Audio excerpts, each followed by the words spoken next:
Hello, my name is Nate Fox, and I'm here to tell you that firearm violence affect a lot of lives in America today. Um, Due to Trace.org in 2019, just over 15,000 lives were taken due to firearm violence. I am here to tell you that I don't think that stripping our rights and our constitutional rights of having guns is an appropriate way to deal with this problem. Um, with the points that it's our constitutional right and that you cannot take that away from us. Even the president can't take it away from us.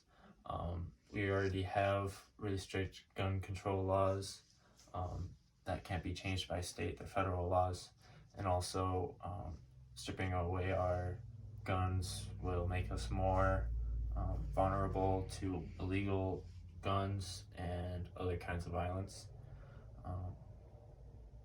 So the significance of this is, obviously I told you at the beginning of the speech that a lot of lives are taken, but not only those lives are affected, the families of those people are affected. Also, guns can do strange things to people, especially people that are not mentally stable. So due to that, I created this speech so I could tell you how my point of view and how I look at it and how I think that we should handle this and control this. So for one of my solutions is that against stripping our guns away is that our constitutional right to bear arms is in the Constitution. The president cannot change that, and even if he does try to change that, he will be impeached.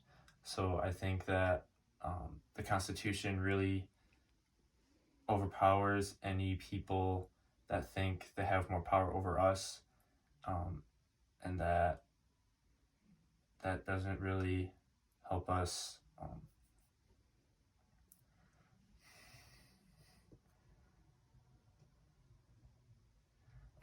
It really doesn't give other people more power than we already have.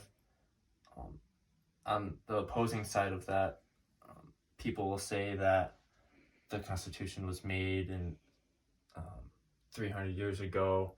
That was only people for made with muskets and all that kind of stuff. Well, on that side of the story, the Second Amendment was made for people to defend themselves against a corrupt government that were trying to get in their houses and control them with every way possible.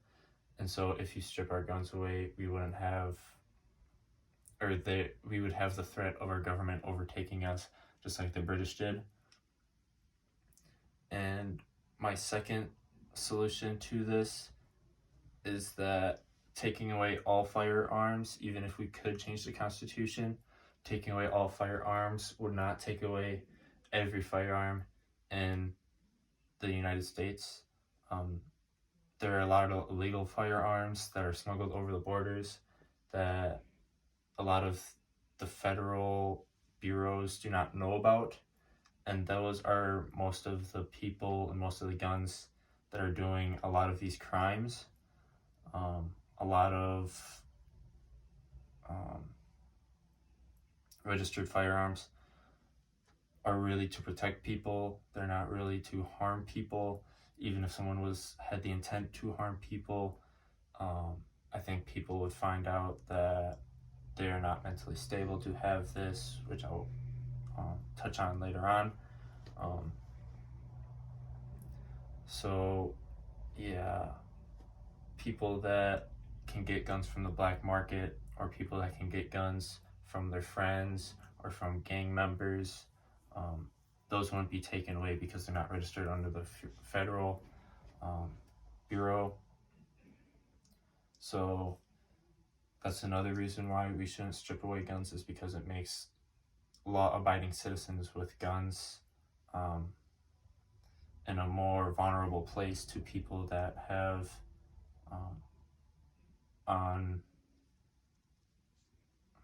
unregistered guns that are doing most of these crimes. And then lastly, people that might oppose against me are saying that we should just make gun restrictions more better, I guess, which really isn't a word, but I'll just go with it, or more strict. But if you look at our gun restrictions, our federal gun restrictions that all states have to abide by, they're already really strict. I mean, you don't have to be, or you have to be non-criminal. You have to be psychologically stable, like not in a psych ward, and also you have to be of age of 18 or above. So if you don't fall into one of those categories, I would say you are one of the luckier ones in America that have the right to have a gun or a firearm, because most people have been stripped of that right. Like I said, it's a constitutional right for us to bear arms, and people that say that states with more restrictive laws against having taxes on ammunition and having more hoops to jump through to get guns and firearms and ammunition are safer really isn't the case, because if you look at California or New York that have more restriction laws, there really isn't a decrease in firearm violence or anything like this, because illegal firearms are still getting flooded into areas. People can drive state to state to do the job that they are trying to do. So I don't think taking more steps and making it more harder to get guns in these states are protecting those people from these bad people that are trying to do harmful things to others. And so to conclude, I do not think that firearms should be stripped from us due to the Constitution, our safety, and that we have our rights.